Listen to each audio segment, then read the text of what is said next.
Topic is journal entry and journal entry को पढ़ने से पहले कुछ जर्नल एंट्री के बारे में बातें कर लेते हैं कि जर्नल एंट्री कितना इंपॉर्टेंट है अकाउंट्स में।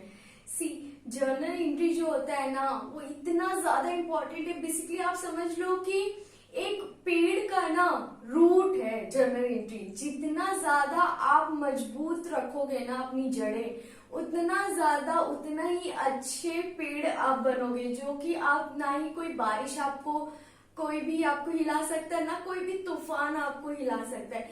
इतना इम्पोर्टेंट है जर्नल एंट्री अकाउंट्स के लिए। देखो जो भी चीज हम अकाउंट्स में करते हैं ना, अगर हमारे मतलब आप इतना समझ लो कि ये बेसिक्स है अकाउंट्स का। अगर आप इसको नहीं समझे और आप चले गए मतलब आप आगे आगे चले गए कि ये क्वेश्चन बड़े बड़े क्वेश्चन आप सॉल्व कर लोगे, ट्रस्ट मी आप नहीं सॉल्व कर पाओगे। आपको हर जगह प्रॉब्लम होगा, या तो आपको रटना पड़ेगा और थोड़ा सा ट्विस्ट करके एग्जाम में क्वेश्चन आ गए, देन आपका नंबर कट गया, 0 मार्क्स। तो जर्नल एंट्री पे फोकस करना बहुत ही इंपॉर्टेंट है। इसलिए इंपॉर्टेंट, मैं इतना जोर जर्नल एंट्री के लिए इसलिए देना चाहती हूँ क्योंकि अगर आपका जर्नल एंट्री करेक्ट हुआ ना, ट्रस्ट मी आप कोई भी बड़ा सा बड़ा क्वेश्चन भी आ जाए ना, किसी का क्वेश्चन का बाप भी आ जाए ना, तो आप जर्नल एंट्री के थ्रू वो क्वेश्चन को क्रैक कर लोगे। सो बेसिकली हमें जर्नल एंट्री पे इतनी अपनी पकड़ बना लेनी है ना कि कोई हमें ना उखाड़ना चाहे ना, कोई भी क्वेश्चन आके उखाड़ना चाहे ना, तो हमें उखाड़ ही ना पाए। इतना ज्यादा हम इस पे वर्क करेंगे जर्नल एंट्री पे। देखो क्या होता है ना कि देखो आपने शायद नहीं सुना होगा, बट मेरे टीचर ने जब मुझे पढ़ाया था तो ये स्टोरी सुनाई थी एंड ये स्टोरी मैं आपके साथ शेयर करना चाहती हूँ। दैट एक आदमी था, एक पर्सन था, वो मार्केट गया और 2 सीड्स लेके आया, एक बैम्बू सीड्स एंड एक मैंगो सीड्स। अब उसने क्या किया, दोनों सीड्स को क्या किया, मिट्टी में उसको लगा दिया एंड 1 साल उसने जब पानी दिया तो उसमें से देखा कि जो मैंगो सीड्स थे उसमें से क्या हो रहे हैं, वो ग्रो कर रहा है, पौधा निकल रहा है। एंड जो दूसरी साइड पे जो बैम्बू सीड्स लगाए थे उसमें से देखा कि कुछ भी नहीं निकल रहा, लेकिन वो पर्सन जो है वो ऑलवेज पानी देता रहा, मैंगो ट्री को भी और बैम्बू सीड्स को भी पानी देता रहा। एंड देन क्या हुआ, 5 साल तक उसने क्या किया, लगातार पानी देता रहा, दोनों की देखभाल की। एंड जब उसमें से 5 साल जैसे कंप्लीट होता है ना, सिर्फ और सिर्फ 7 मंथ्स में क्या हुआ, bamboo tree 90 to 100 centimetre long हो गया। जस्ट एक तरफ क्या था, मैंगो ट्री एंड दूसरी तरफ क्या था, बैम्बू ट्री। बैम्बू ट्री सिर्फ और सिर्फ 7 मंथ्स में डबल साइज हो गया, उससे बड़ा, मैंगो ट्री से बड़े साइज में। तो आप यहाँ पे देख पा रहे होंगे कि कैसे एक जो दूसरा पेड़ था वो धीरे धीरे धीरे धीरे बढ़ता गया एंड उसकी जो ग्रोथ हुई एक टाइम बाद स्टॉप हो गई एंड ज्यादा वो हाइट पे नहीं जा पाया। बट दूसरी तरफ जो बैम्बू सीड्स थे वो क्या किया, सिर्फ 7 मंथ्स में, सिर्फ उसको कितने महज 7 मंथ्स उसको लगे बड़ा होते हुए देखने में। तो आपको तो ये तो दिखा कि 7 महीने में वो इतना बड़ा जस्ट डबल साइज हो गया, लेकिन आपने उसको वो नहीं देखा कि उसको कितना टाइम लगा। उसने क्या किया, जो उसको सरफेस पे आपको कुछ नहीं दिख रहा था 5 साल तक, उसने क्या किया, जमीन के अंदर अपनी जो है मजबूती बनाते गया, अपनी रूट्स को स्ट्रॉन्ग करते गया। यहाँ पे अगर रूट्स जो है वो बेसिक्स है, अगर आप लोग बेसिक्स को इतना मजबूत, इतनी पकड़ बना लो, सिर्फ और सिर्फ महज कम period, short period of time में आप बहुत ज्यादा ग्रो करोगे। और दूसरी तरफ जो मैंगो ट्री वाले स्टूडेंट्स होंगे वो सिर्फ और सिर्फ इतना ही ग्रो कर पाएंगे। तो होप आप इससे कुछ इंस्पायर हो पा रहे हो। एंड जो एक पर्सन, जो एक बच्चा है, जो मेरा एक स्टूडेंट है, वो या तो आप बैम्बू सीड्स की तरह बनो या तो आप यहाँ पे मैंगो सीड्स की तरह बनो। मैं एज अ टीचर मैंने क्या किया, इक्वली मैंने देखभाल की। यहाँ पे आपकी मैं जो वैसे पर्सन है मैंने उनको भी पढ़ाया एंड जो बैम्बू सीड्स की तरह जो पर्सन है मैंने उनको भी पढ़ाया।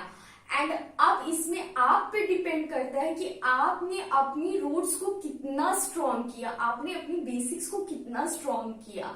आप जितना स्ट्रॉन्ग बेसिक्स करोगे, सिर्फ और सिर्फ शॉर्ट पीरियड ऑफ टाइम में आप बहुत ज्यादा ग्रो कर जाओगे। एंड जो मैंगो ट्री वाले आप देख रहे होगे ना कि जल्दी जल्दी वो कर रहा है, वो सॉल्व कर रहा है क्वेश्चंस, बड़े बड़े क्वेश्चंस लगा रहे हैं, बट आप अगर बेसिक्स पे ध्यान दोगे, जर्नल एंट्री पे आप ध्यान दोगे, तो आप क्या करोगे कि आपको जितना टाइम जर्नल एंट्री पे लगेगा और आप उतना इनिशियली उतना फास्टर आप फाइनेंशियल स्टेटमेंट आप बना पाओगे। मैं चाहती हूँ कि आप इतना ज्यादा स्ट्रांग बनो जर्नल एंट्री पे कि आपकी पकड़ इतनी मजबूत हो जाए, इतनी मजबूत हो जाए कि जो बच्चों को क्वेश्चन लगते हैं ना कि एक एक महीने, दो दो महीने, आप सिर्फ एक हफ्ते में आप करके दिखा दो कि वो क्वेश्चन आपने जर्नल एंट्री के थ्रू वो क्वेश्चन आप लॉजिक के साथ आपने करके दिखा दिया। तो हम लोग चलो जर्नल एंट्री के बारे में बात करते हैं। देखो जर्नल एंट्री को ना बेसिक से शुरू करते हैं। मैंने 5 हेड्स ऑलरेडी आपको बता दिए हैं कि 5 हेड्स क्या होते हैं। अब आते हैं बारीकी जर्नल एंट्री को शुरू करने से पहले कुछ मैं आपको चीजें दिखाऊंगी। सो बेसिकली आप ना चीजों को एनालाइज करो, आप थ्योरेटिकल वर्ल्ड में मत जाओ, आप खुद को रखो उस प्लेस पे एंड देन यू इमेजिन कि आपको क्या करना है और क्या नहीं करना है। तो देखो फॉर एग्जाम्पल आप मान लो कि आप एक ना बिजनेसमैन हो बड़े से, ठीक है, अब तो आप बड़े हो गए हो बट ऑब्वियस ही बात है। तो आप एक ऐसा सोचो कि आपको ना कहीं जॉब नहीं करना है, आपको खुद का बिजनेस खड़ा करना है एंड आपको एम्प्लॉयमेंट क्रिएट करनी है। आप किसी के एम्प्लॉय नहीं बनना चाहते हो, आप बल्कि बहुत लोगों को अपॉर्चुनिटी देना चाहते हो अपने अंडर काम करने के लिए। तो आप ऐसे सोचो कि आपने क्या सोचा कि सी क्या है ये वुडलैंड का शोरूम, एंड आपने सोचा कि चलो क्यों ना मैं वुडलैंड का शोरूम खरीद लूं। एंड वुडलैंड का शोरूम खरीदने के लिए बट ऑब्वियस सी बात है, कोई भी चीज अगर आप स्टार्ट करना चाहते हो तो फ्री में तो होगा नहीं, बट ऑब्वियस सी बात है उसके लिए क्या लगेगा। सोचो सोचो सोचो क्या लगेगा। सबसे पहली चीज माइंड में सबसे पहले आती है दैट मनी, सबसे पहले पैसे लगेंगे। एंड फॉर एग्जाम्पल आप मान लो अभी कि आपको वुडलैंड का शोरूम खोलना है एंड उस वुडलैंड की शोरूम में आपको अराउंड 15 लाख रुपीज लग रहे हैं, 15 लाख रुपए लगते हैं, ओके। एंड आपने कुछ रुपए जो होते सेव कर रखे थे, बट आपके पास कितने रुपए थे, सिर्फ और सिर्फ 10 लाख थे। लेकिन जब वुडलैंड का शोरूम खोलने के लिए जब गए आप मार्केट में पूछे तो आपको कितने रुपए लगे, 15 लाख रुपए लगे। बोले सर इसमें जितने भी मटेरियल है शोरूम के खोलने के लिए जो पैसे लगते हैं वो 15 लाख लगते हैं, आपके पास 10 लाख है। तो आप बहुत सोचे यार मेरे पास तो 10 लाख है एंड 15 लाख लग रहे शोरूम खोलने में, तो अब मैं क्या करूं, अब मैं कहाँ जाऊं, बैंक जाता हूँ तो फिर वहां से लोन ले सकता हूँ, बट आपने सोचा कि बैंक नहीं जाके अपने फ्रेंड से हेल्प लेता हूँ। फ्रेंड जो है बहुत अच्छा खासा कमाता है,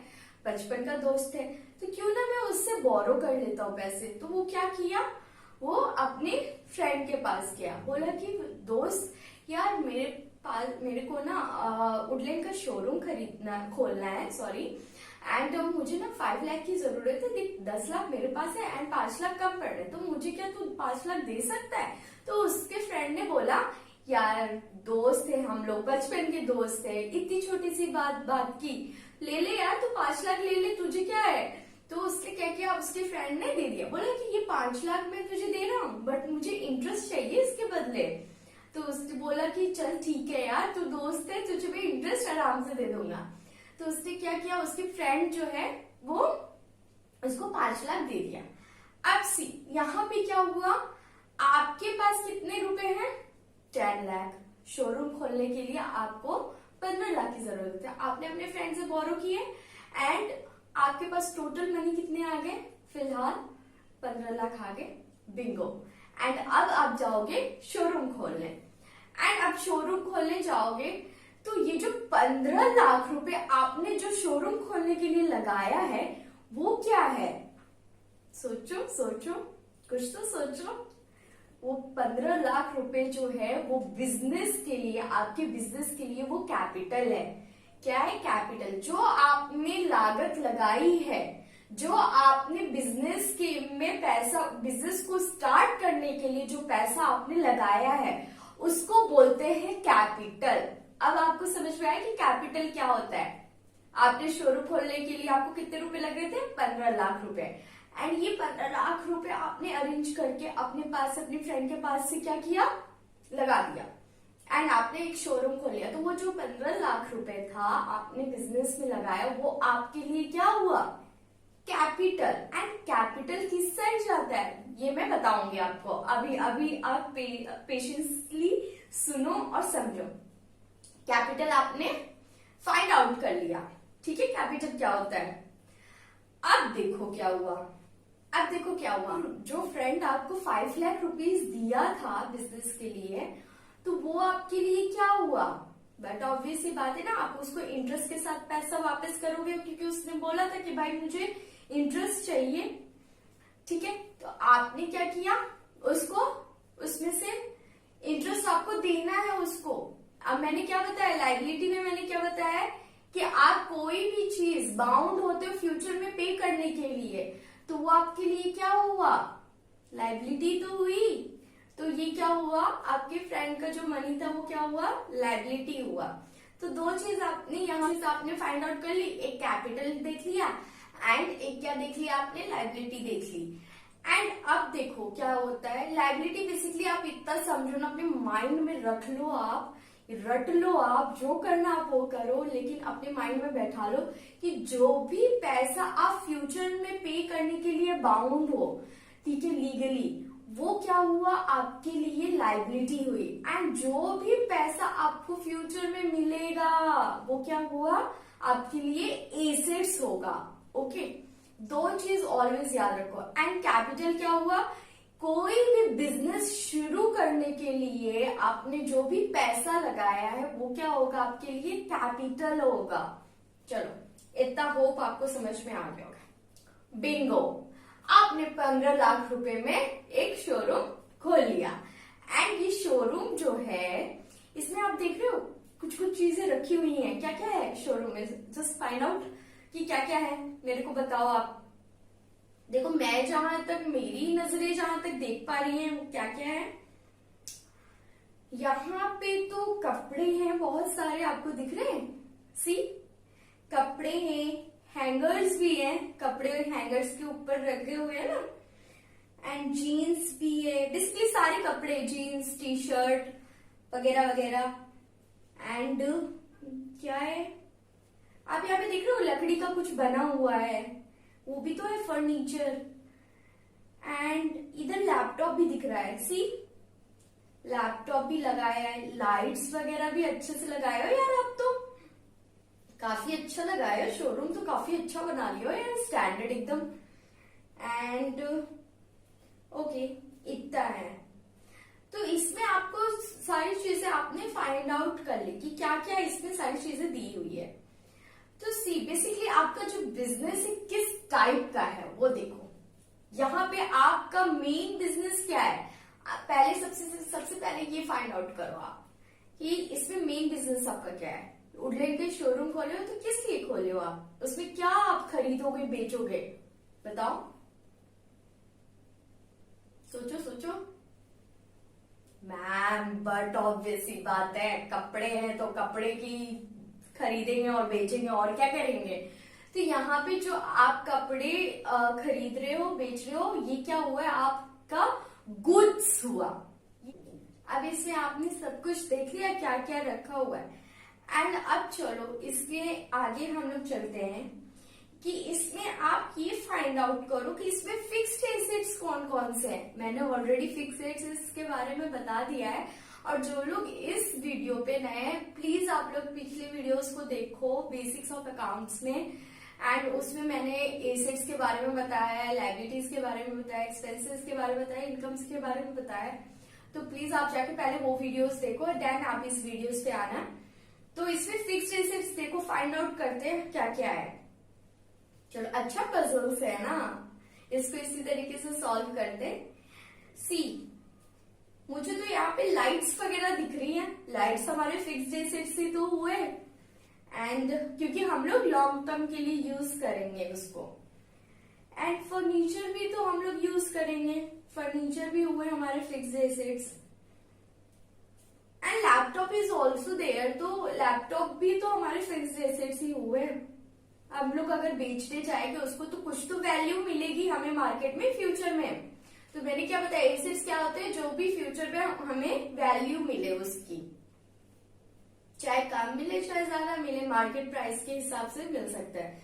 देखो क्या होता है कि अब देखो इसमें एसी भी लगे हुए होंगे, तो एसी भी हमारा क्या है, फिक्स्ड एसेट्स। देखो एसी का क्या होता है कि आपने कोई भी लाइट हो या एसी, कुछ चीजें जो होती है वैल्यू कम है इसलिए हो जाती है क्योंकि आपने इसको यूज कर लिया। भले ही आप उसको क्या होता है कि आप बेसिकली इतना समझो कि आपने एसी खरीद के ले आए, ठीक है, जब एसी खरीद के ले आए तो आपने उसको यूज नहीं किया, लेकिन फिर भी आपने सिंपली एक बार चला दिया, आपने पैकेट खोल दिए।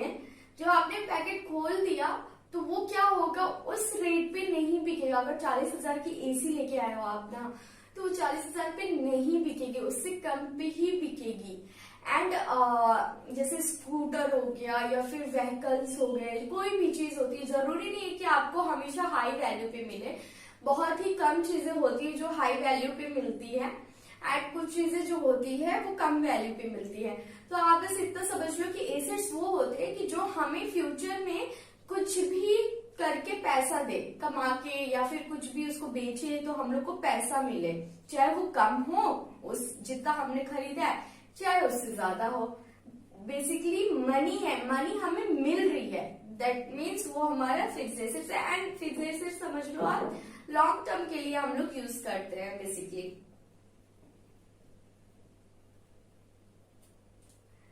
तो यहाँ पे आप लोग देख पा रहे हो कि यहाँ पे कुछ कपड़े भी रखे हुए हैं, है ना। तो इसका देखो main purpose of the business देखो क्या है। मेन पर्पस क्या है, आपने वुडलेट का शोरूम क्यों खरीदा, सॉरी क्यों आपने खोला है, बिजनेस करने के लिए वुडलेट का शोरूम खोला है। तो आपने क्या किया, बेसिकली इस बिजनेस का पर्पस है सेल करना। आपके पास कुछ कपड़े हैं एंड शूज है एंड उसको क्या करोगे, आप बेचोगे। तो और ये बेचने के लिए क्या करोगे आप, बेसिकली कहीं से तो आप लेके आओगे, फैक्ट्री से इसको लेके आओगे कपड़ों को, फिर क्या करोगे, कस्टमर्स को बेचोगे आप। तो ये जो main purpose of the business क्या है, ये आपका कपड़ों का है। तो इसको क्या बोलते हैं हम लोग, परचेज बोलते हैं। और सेल करेंगे या फिर परचेज करेंगे, इसको गुड्स बोलते हैं। बेसिकली जो आपकी कपड़े हैं जिसका main purpose of the business है, उसको हम लोग बोलते हैं गुड्स। और गुड्स हमेशा अलग होता है ऑर्गेनाइजेशन से। जैसे यहाँ पे बेसिकली आपका शोरूम है, ठीक है, आपने एक ऑर्गेनाइजेशन खोला है दैट इज शोरूम, बट आपके जो गुड्स है, आपके जो आप जिसपे आप बिजनेस करोगे दैट इज आप खरीदोगे बेचोगे जो भी है। जैसे फॉर एग्जाम्पल आपने बिग फोर का नाम सुना होगा, तो जो भी काइंड ऑफ बिजनेस होगा, जिस भी बिजनेस में, जैसे बिग फोर में जैसे डिलॉयट हो गया, केपीएमजी हो गया, इन लोग क्या करते हैं, सर्विसेज प्रोवाइड करते हैं। एंड सर्विसेज प्रोवाइड करते तो इनका जो लेन देन का है, किसका है, सर्विसेज का है। तो इनके लिए गुड्स क्या हुए, सर्विसेज हुए। ओके, तो यहाँ पे आपका जैसे किसी का बर्तन का शॉप है, खोला हुआ है शोरूम, बड़ा सा शोरूम है बर्तन का, तो उसके लिए गुड्स क्या हुए, वो बर्तन हुए। एंड उसमें फिक्सेशन जो भी चीजें उसने लगाई है, जो भी जमीन खरीदा, फिर उसके बाद उस पे घर बनाया, शोरूम बनाया, एम्प्लॉयज को रखा, एंड आपने भी एम्प्लॉयज को रखा। तो इसमें बेसिकली हम लोग फिक्स एसेट्स फाइंड आउट कर लिए। एंड नाउ हम लोग यहाँ पे देखते हैं, सी यहाँ पे कुछ कुछ आपको इंसान लोग नजर आ रहे हैं, राइट, आप जैसे स्क्रीन पे देख पा रहे होंगे। तो ये क्या, ये सारी एम्प्लॉयज है वहां की। बट ऑब्वियसली बात है, ऐसा तो आया नहीं कि आप ओनर हो तो आप ही मतलब बेचोगे, आप कुछ एम्प्लॉयज को भी रखे कि भाई मैं नहीं रहूंगा तो तुम देखना। तो यहाँ पे कुछ एम्प्लॉयज को आपने रखा एंड वो एम्प्लॉयज क्या कर रहे हैं, आपके लिए क्या है, एक्सपेंसेस है। अब सी इसमें एक्सपेंसेस फाइंड आउट करते कि इसमें एक्सपेंसेस क्या क्या है। एम्प्लॉयज को आप, बट ऑब्वियसली बात है एम्प्लॉयज तो फ्री में काम नहीं करेंगे ना, उनको तो पैसे दोगे आप। तो जो सैलरी आप उनको प्रोवाइड करोगे वो क्या हुआ आपके लिए, आप दे रहे हो अपने पास से, अपने पैसे, अपनी जेब से पैसे जा रहे हैं, तो इसका मतलब क्या हुआ, एक्सपेंसिव तो हुआ। आपको मैंने बताया था कि आपने चॉकलेट खरीद लिया, तो वो क्या हुआ आपके लिए, एक्सपेंसिव है। यार अकाउंट्स ऐसी चीज है ना जो हम लोग जीते हैं यार, हम लोग मतलब डे टू डे लाइफ में हम लोग वो चीजें करते हैं। तो आप ऐसे समझो इसको कि जो आप एम्प्लॉयज रखे हो वो आपके लिए क्या होगा, एक्सपेंसिव तो हुआ, उसको सैलरी दोगे तो। एंड हेड्स को समझना सीखो आप, बेसिकली पहले हम लोग हेड्स को समझेंगे। तो इस पे आपको क्या क्या हुआ, यहाँ पे देखो अगर कोई कस्टमर आता है एंड वो परचेज करता है तो आपके पास से गुड्स गया, गुड्स क्या हुआ, एसेट्स है आपका बेसिकली। जो ये आपके स्टॉक है ना, इसको स्टॉक भी बोलते हैं। तो ये जो आपका जितना भी कपड़े का और शूज है ना, जितने भी कपड़े एंड शूज है वो आपके लिए क्या हुए, एसेट्स है। आपको क्या कर रहे हैं, उसको आप दे रहे हो तो आपको वो कमाई करके दे रहे हैं, दैट इज इनकम हो गया। फिर वो आपका जो भी आप गुड्स को बेचोगे एंड जो भी आप उसमें से प्रॉफिट कमाओगे, देखो क्या होता है फैक्ट्री में पहले गुड्स बनते हैं, राइट। तो फैक्ट्री में गुड्स बनते हैं, जो भी उसकी पैसे लगते हैं, लागत लगती है ले आने में, ले लगाने में एंड उसको बनाने में, तो उसकी प्राइस क्या होती है। जैसे फॉर एग्जाम्पल एक आप शूज ले लो, शूज के जो भी रॉ मटेरियल्स होते हैं फैक्ट्री में जाते हैं एंड फैक्ट्री पे जाते हैं तो ये बन के आते हैं। तो बनने के बाद इसकी कॉस्ट जो होती है वो 500 है, ठीक है। आपने इसको शोरूम में अपने रखा, आपने अपने शोरूम में रखा एंड इसको आप बेच रहे हो 4000 रुपए में। तो आप ये सोचो कि 4000 रुपए में आप बेच रहे हो एंड 500 में आप खरीद के लाए हो, तो आपके लिए प्रॉफिट कितना हुआ, बट ऑब्वियस सी बात है 3500। तो 3500 आपके लिए क्या हुआ, इनकम। आपने कॉस्टिंग उसमें से माइनस कर दी एंड जितना आपको कॉस्ट माइनस करके जो प्राइस बचे आपके पास मिले हैं, सॉरी, तो वो आपके लिए क्या हुए, इनकम हुए। तो इनकम मैंने अलग से हेड्स बनाए हुए हैं। एंड आपको अगर डिस्काउंट, देखो डिस्काउंट रिसीव भी होता है, डिस्काउंट अलाउड भी होता है। अब आपने उसमें से 4000 का शूज मिला, तो आप देखो सी इसमें से क्या हुआ कि 50% आपने ऑफर दिया, 50% ऑफ, जिसमें से आपको 500 का कॉस्टिंग पड़ा था एंड 4000 के शूज मिल रहे थे, जिसमें से 50% आपने ऑफ कर दिया। तो दैट मीन्स 2000 एंड 2000 आपने डिस्काउंट अलाउ कर दिया कस्टमर को। तो सी हमारे पास जब कैश आता है ना तब हम डिस्काउंट अलाउड करते हैं, और जब हम कैश किसी और को देते हैं तो क्या करते हैं, हमें डिस्काउंट रिसीव मिलता है। ये आप रूल जो होता है, ये बेसिक ट्रिक जो होती है, ये आप अपने कॉपी में लिख लो सो दैट आप भूलो नहीं। जब हमारे पास कैश आता है तो हम लोग क्या करते हैं, डिस्काउंट अलाउ करते हैं। यहाँ पे क्या हो रहा है, आप शूज को बेच रहे हो, देन आपके पास क्या आ रहा है, मनी आ रही है, एंड मनी आ रही है तो आपने क्या किया, कस्टमर को अलाउ ही तो किया डिस्काउंट 2000 का। तो क्या हुआ, बेसिकली आपके पास जब कैश आएगी तो आप अलाउ करोगे डिस्काउंट, एंड जब आप कैश दोगे किसी को तो आपको डिस्काउंट रिसीव्ड मिलेगी। ठीक है, इतनी बात आपको समझ में आ गई। अब चलो आगे चलते हैं हम लोग। तो बेसिकली आपको सारी चीजें समझ में आ गई कि एसेट्स क्या होते हैं, फिक्स एसेट्स क्या होते हैं एंड लायबिलिटीज क्या होती हैं, एंड बहुत सारी चीजें आपने थोड़ा थोड़ा समझ लिया। अब बेसिकली चलते हैं जर्नल एंट्री के पास।